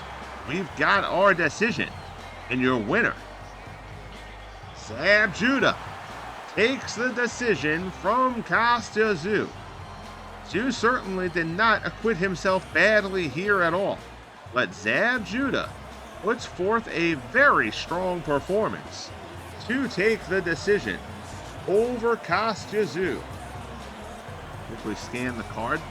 Scorecards there, none of the bogus 10-8 rounds, so your scores there are legitimate. 97-94, 98-93, 97-95. That 98-93 scorecard is a bit wide to me, but Judah winning the last 2 rounds proves to be the difference in this one. There you'll see Zab Judah with a 12-point advantage in terms of blows landed. Kostya Tszyu just never really able to get a rhythm going throughout the course of that fight. And Zab Judah will advance to take on the winner of Hatton and Loesch in the semifinals here at Junior Welterweight in the LSUBF.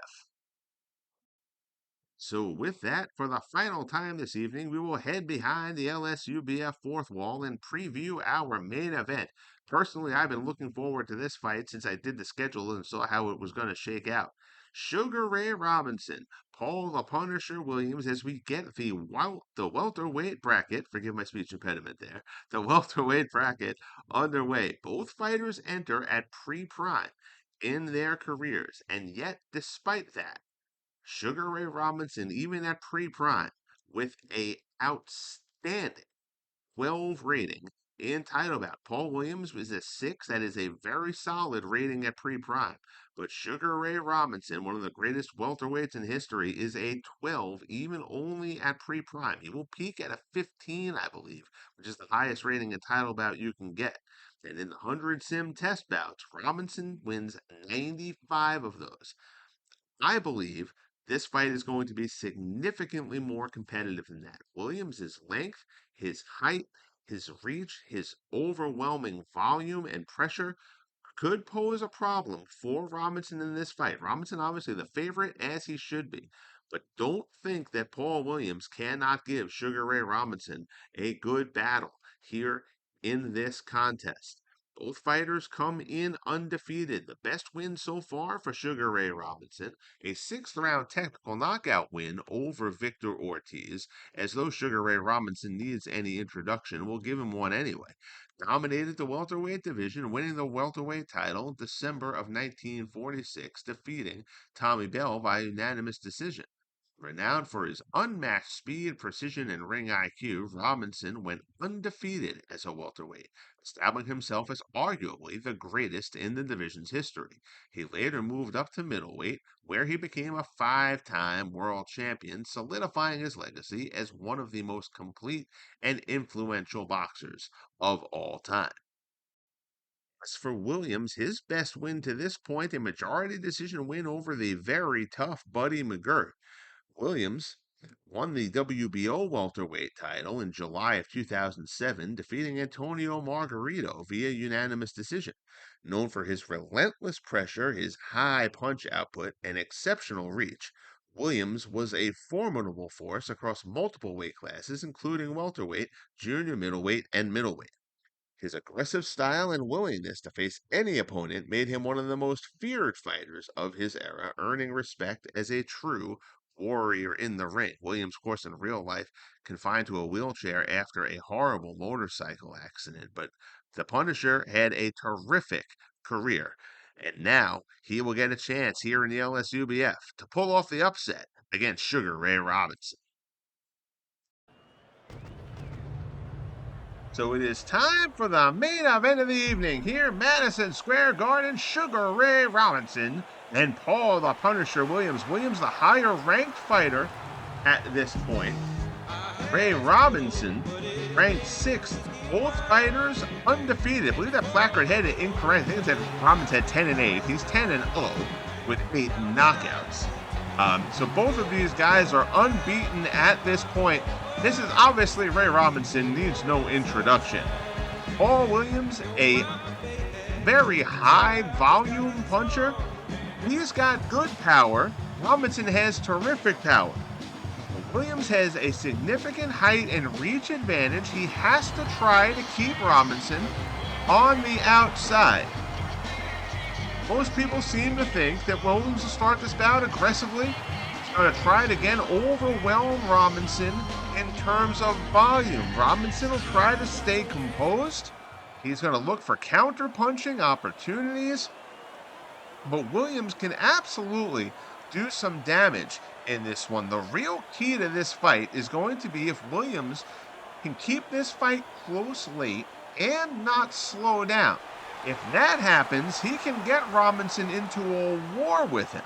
But they gotta believe that Ray Robinson is going to find a way between counter-punching and just his natural speed and defensive, stellar defensive work to be able to outlast Williams here. Williams, again, is just going to try to overwhelm Robinson with volume. But if Robinson's counter-punching is accurate, he should be able to withstand it.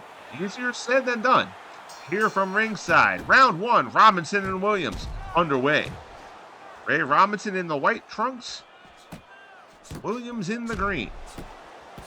Robinson sticks a couple of body shots in the early going. Another body shot from Robinson. Williams firing off a few jabs there. Actually a little bit slower in terms of the volume right now. There's one that lands. Goes to the body on Robinson. Robinson keeping moving. Trying to go to the body on Williams. And Williams holds the hands up high. He's the taller fighter. Robinson trying to get underneath, do a little body work early on. Robinson can work the body effectively and perhaps slow Williams down. Williams' big advantage of being able to be the busier fighter as this fight goes on. He would start to lose some of that advantage if this goes into the later rounds.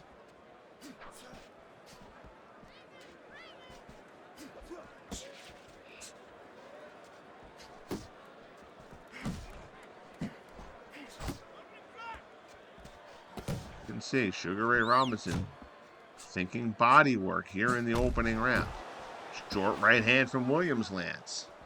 As Robinson kind of crouched down to land a body shot, and Williams kind of came down on him there with the right hand. Uppercut from Robinson, bounces off the glove.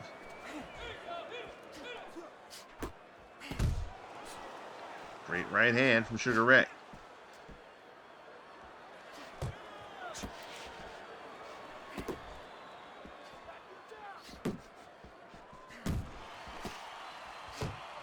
Finds shot to the body, lands an uppercut inside. There you see Williams. That's 7, 8, 9, 10, 11 punches in succession. Paul Williams, that's what you're going to see from him throughout this fight. Body shot lands on Robinson, then he lands a straight jab there.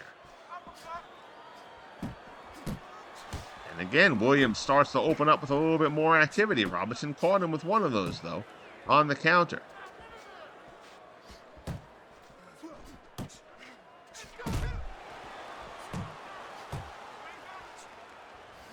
No shortage of action here in round number one.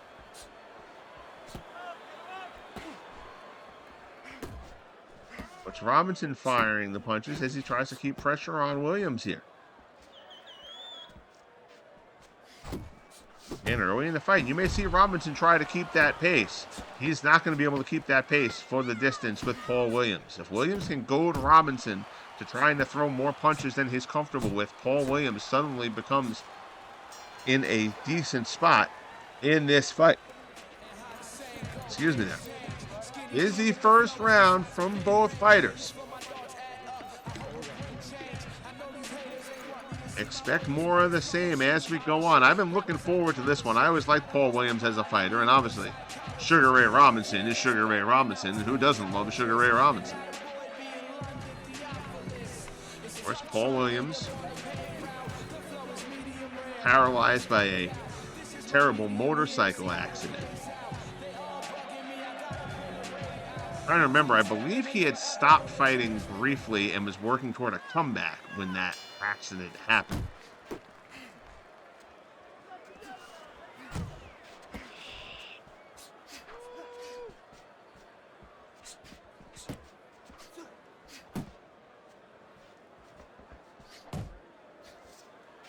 Firing off the jabs. Williams trying to keep Robinson at the end of that. See if Robinson tries to keep up the body work that he was focused on in the opening round here in round 2. Good straight left hand from Paul Williams. Good right hand counter from Robinson. That counter punching is going to be key for Sugar Ray Robinson. Crowd is into this one early. There will not be boredom in this fight, I promise you that. Short uppercut from Robinson splits the gloves, partially blocked. Again, Williams just pumping jabs and straights over and over again. Uppercut from Williams, slips that one in there and it lands.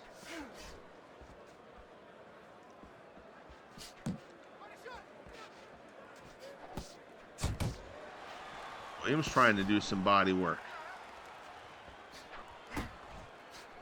Robinson ducks the straight left.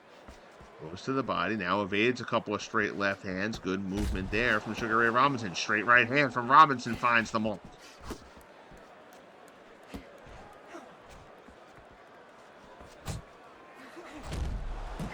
Robinson digs down to the body. Now tries to go upstairs. Robinson again. Paul Williams by no means a slow fighter, but he's in there with arguably the fastest fighter of all time. Robinson trying to use that speed advantage. Body up to the head with the left.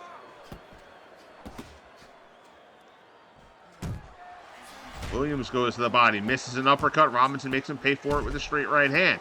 Big right hand from Paul Williams finds the mark. We are in for a fun one here. Robinson popping off a couple of the jabs.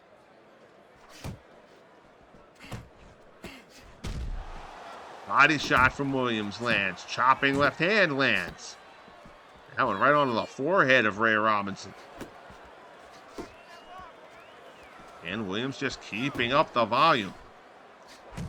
But again, Robinson's throwing a decent number of punches so far. Body shot from Robinson. Right hand from Robinson misses. Williams has Robinson in the corner there.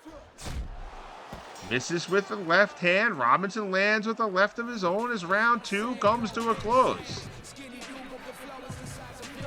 So 2 rounds in, and you look at the pace and you say there's no way these guys are going 10, but trust me, they're both capable of it. We'll check in with Teddy Atlas after this 3rd round, see what he has on the ringside scorecard.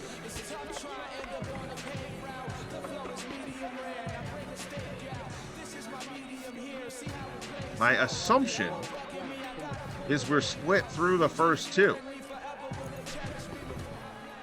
You're Paul Williams. It's going to be very hard for you to get a decision unless you can force it to be a clear decision, I would imagine, against Sugar Ray Robinson.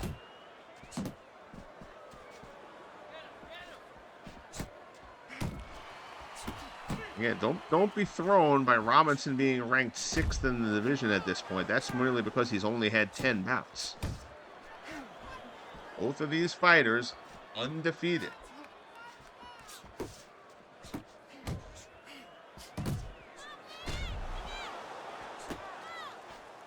Robinson again, trying to work the body of Paul Williams, hoping that he can slow him down in the later rounds. Robinson playing the long game here. Good left hand from Robinson.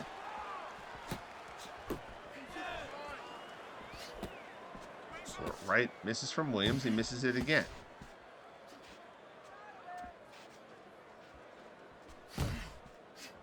Robinson digs another shot to the body.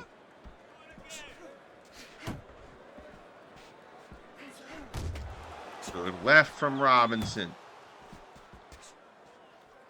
Williams has been very solid to this point in the bout, but I feel like he needs to use that reach advantage a little bit more than he has. Good sequence there, though, from Williams. Three-punch combination. Lands an uppercut as Robinson comes in on it. Uppercut from Robinson. That one finds the mark. Williams backs up near the ropes. Robinson firing doggedly away, but Williams protecting himself well at the moment. Past the midway point here in round number 3. Robinson digs to the body again. Williams guarding well.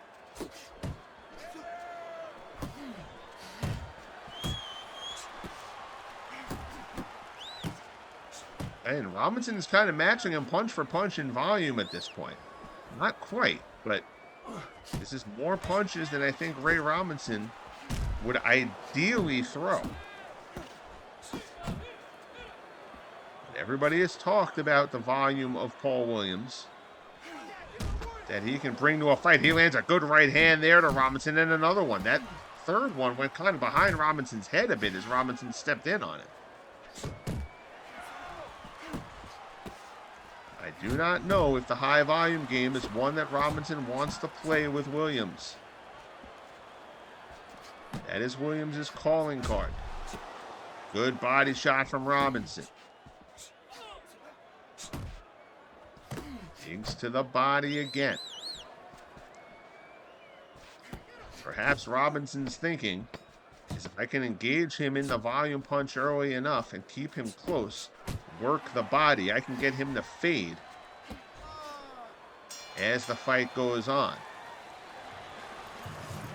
So round 3 comes to a close. The crowd here at Madison Square Garden very much into this bout. How could you not be? These guys are putting on a very good show so far. Nobody's really marked to this point. Both men's corners seem pretty pleased with what they're doing so far. We'll check in with Teddy Atlas as we open up round number 4. Teddy Atlas has Paul Williams down a point to Sugar Ray Robinson, 2 rounds to 1 through 3. Williams took the opening round on Teddy's scorecard. Sugar Ray taking the last 2.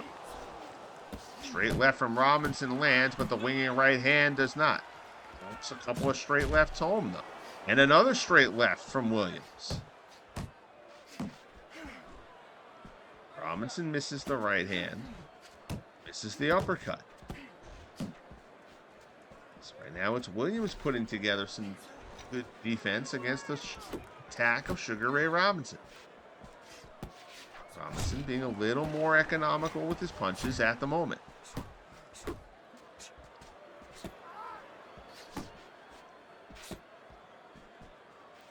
The defense from Williams has got that guard up high, blocking the jabs from Robinson. Robinson just a very diverse attack, though. And hold quickly, separate, and start the punching again. Crowd boos the brief clinch. Tough crowd here in New York.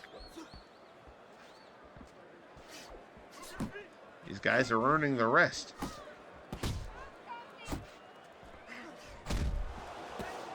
Good straight left from Williams. And another one. Good 4th round here for Paul Williams.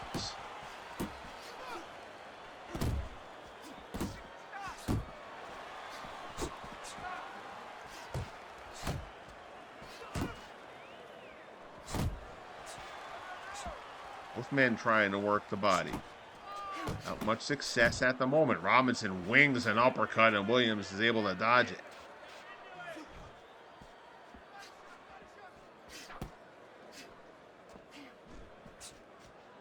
Three-punch sequence from Williams. Robinson evades all of those.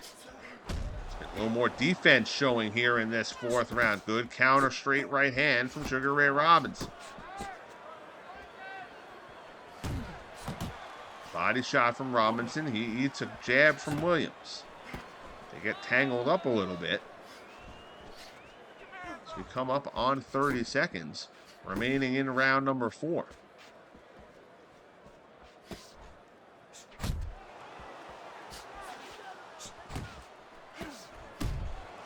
Good right hand there from Williams. Robinson tries to find a home for that jab, but Williams is protecting against Robinson's jab pretty effectively to this point.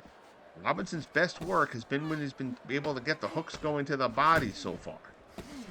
Final 10 seconds of round number 4.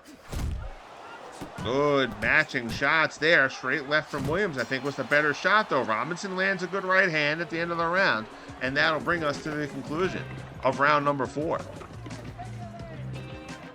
So Paul Williams and Sugar Ray Robinson locked in a terrific battle here at Madison Square Garden in the LSUBF Welterweight Tournament. Just a fantastic contest to this point. I thought this one would be a good matchup, and it has not disappointed.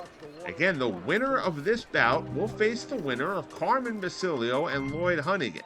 That bout will be on our next televised card here on the channel. The other half of the bracket, Ike Quartey and Carlos Palomino, and Thomas Hearns and Jack Thompson. Most people have thought Hearns and Robinson was the foregone conclusion here in the welterweight division to determine the first welterweight champion in the LSUBF. Paul Williams thinks he can upset that apple cart.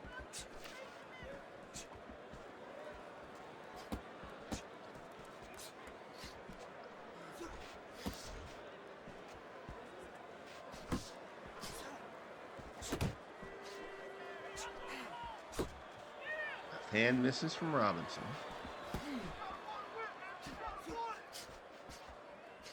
Pace not really slowing at all, but it feels like fewer punches are landing over the last round and change. A couple jabs there from Williams land on Robinson. Williams protecting against the body as Robinson, again, Robinson's best work of this bout to this point has been his body work.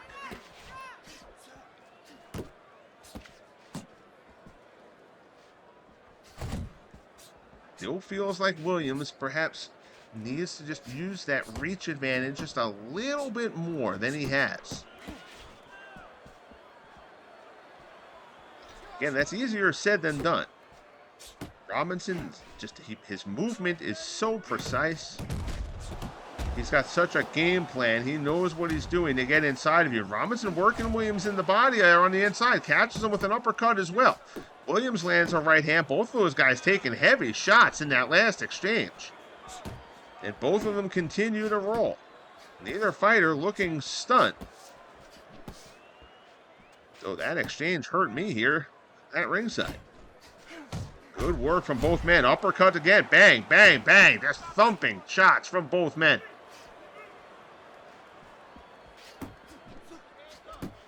Left from Williams misses. Uppercut from Williams misses. Robinson backs off. Williams sticks a jab. Left there from Robinson. Crouch here, but that seemed like he got mostly gloved. Williams tries to go to the body. Williams winging that left uppercut. Can't find the mark. Robinson long out of dodge before that punch arrived.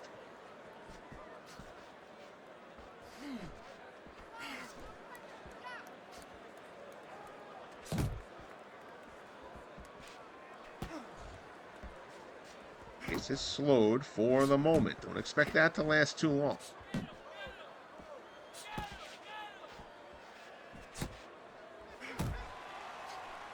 Uncharacteristic rest there for Williams, but a pair of straight lefts. Find a home against Robinson. Robinson landed a shot of his own. Closing moments here of the round. Robinson tries to dig one into the body. Williams backs off. So both fighters return to their corners. Again, I think both men's corners are happy with the work that they're doing. But now it's a matter of how can you guide your man to exploit any openings that you see in the other fighter. We are through 5 here. Again, neither fighter particularly marked up to this point. Normal wear and tear on both men as we head to round number 6.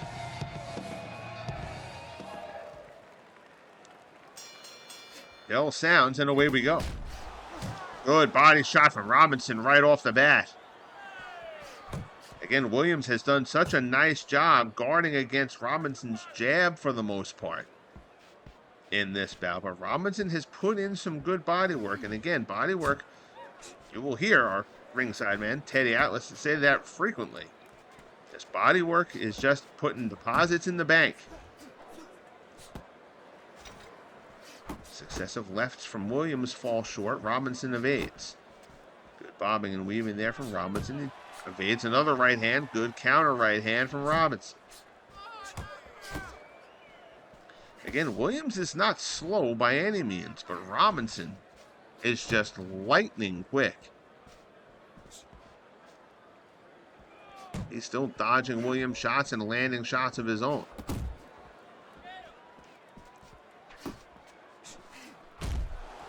Uppercut from Williams. That's a good shot from Paul Williams. Robinson tries to land an uppercut of his own. His misses. Straight left from Williams, and a jab follows it up. Robinson trying to move him. Williams is finding a home, though, with that straight left hand. 4 straight. Robinson couldn't time it right. Good body shot from Sugar Ray Robinson, though. Gets Williams to back up. Short right hand from Williams. Uppercut from Robinson. Chopping left from Williams. Robinson goes to the body again. Another body shot from Robinson.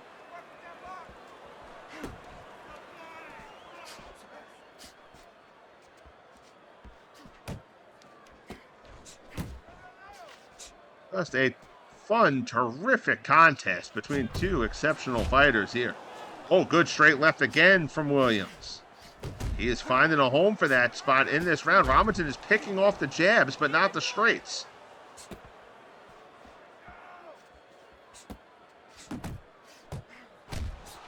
Good right hand from Ray Robinson. That backs Williams up. Chopping short left hook there to the head from Robinson. Found a mark as well. Another straight left, though, from Paul Williams. Body shot from Robinson. Digs a left, goes to the body again, backs away, evades an uppercut from Williams.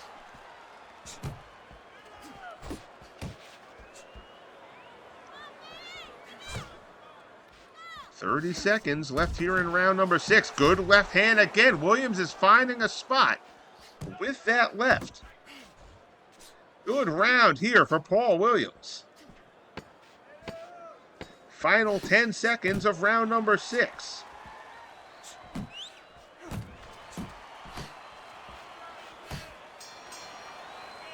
Good round for Paul Williams.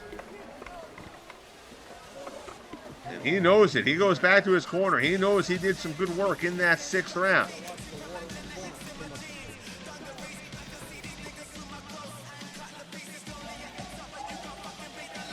Robinson ate those shots well. Again, both of these guys can certainly absorb punishment.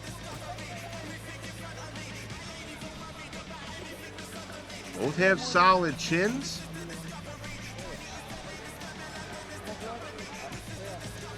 This has just been turned into a war of attrition here. These guys are putting on a fantastic show. Round 7 opens up. Another straight left lands from Williams. It's surprising Robinson is not solving that punch right now. Williams again lands with the left. Is the southpaw style throwing Robinson at all? Robinson backs up. Williams keeps coming at him.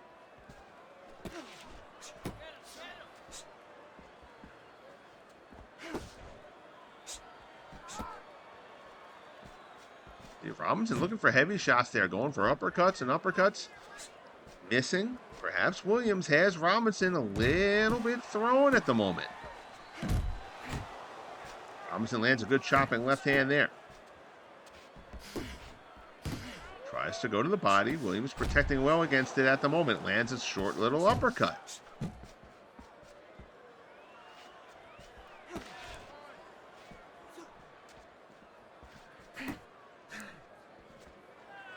Williamson evades the jab. It's another one.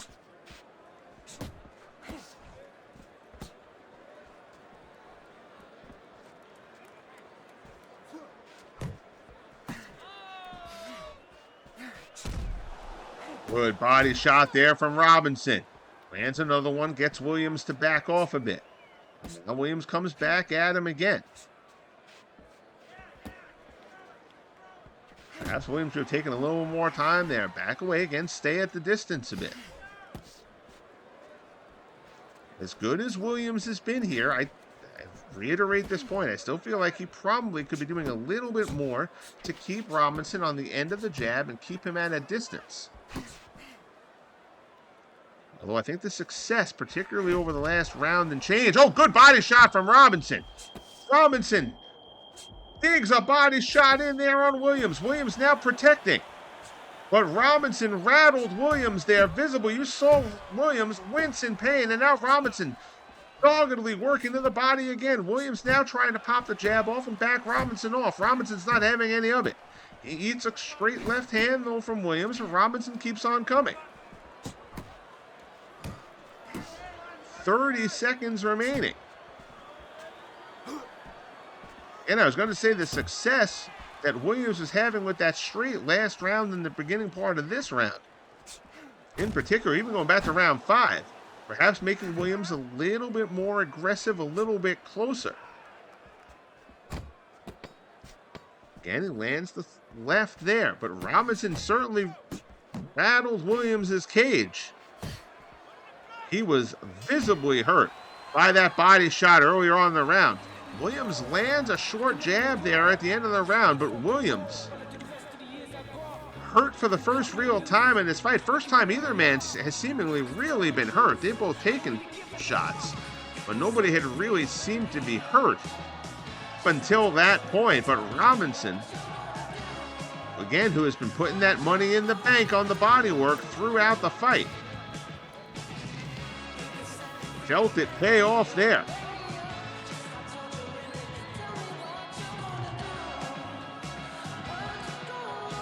So we get ready for round 8. We'll check in with Teddy at ringside. He's got Robinson on the last 2 rounds. And now he's got Robinson up in the bout. He's got Robinson up 5 rounds to 2.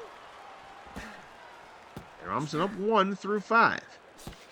He's given Robinson the last 2 rounds. I frankly think that 6th round had to be a Paul Williams round. I'm shocked by that. Other than that, I don't really have an argument. I think it's a 1-point fight for Sugar Ray Robinson here in the 8th round. Williams has done a terrific job to this point. And even then, it might not be enough.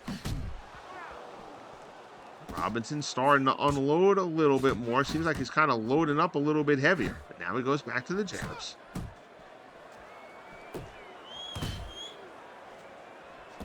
Williams tries to work to the body. Short right hand. Another right hand lands from Williams. Robinson backs off. Williams comes after him.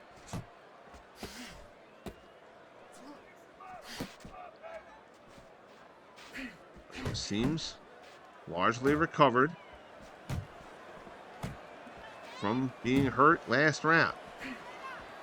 And keeping that straight left. Good right hand there from Robinson. Williams is back in the corner. He doesn't want to stay there. Robinson has him trapped, though.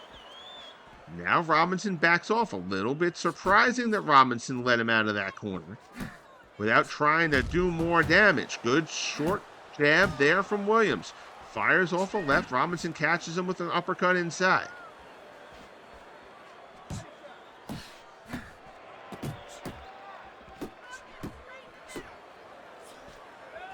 Right hand misses. Robinson ducks under it. Robinson going back to trying to work the body.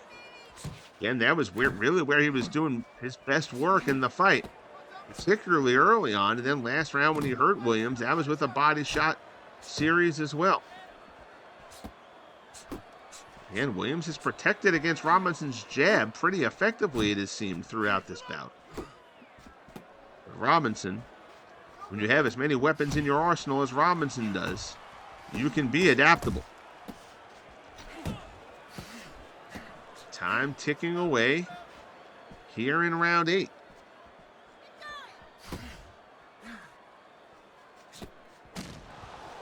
Great left from Williams lands. Robinson fires off a right hand of his own. Big uppercut fired off by Williams, misses the mark.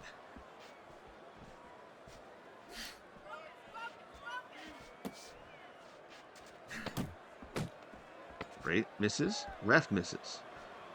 I should say left looks like it was blocked. Not that it missed. And the bell will sound to end round 8. So fighters retreat to their corners in what has been a fantastic bout. This is arguably the best bout we've had in the tournament series. You could argue the Zale Graziano fight, but overall, I think this is the best fight we've seen. Paul Williams, Sugar Ray Robinson. Really have not been able to catch your breath as a bystander in this one. Imagine how the fighters feel.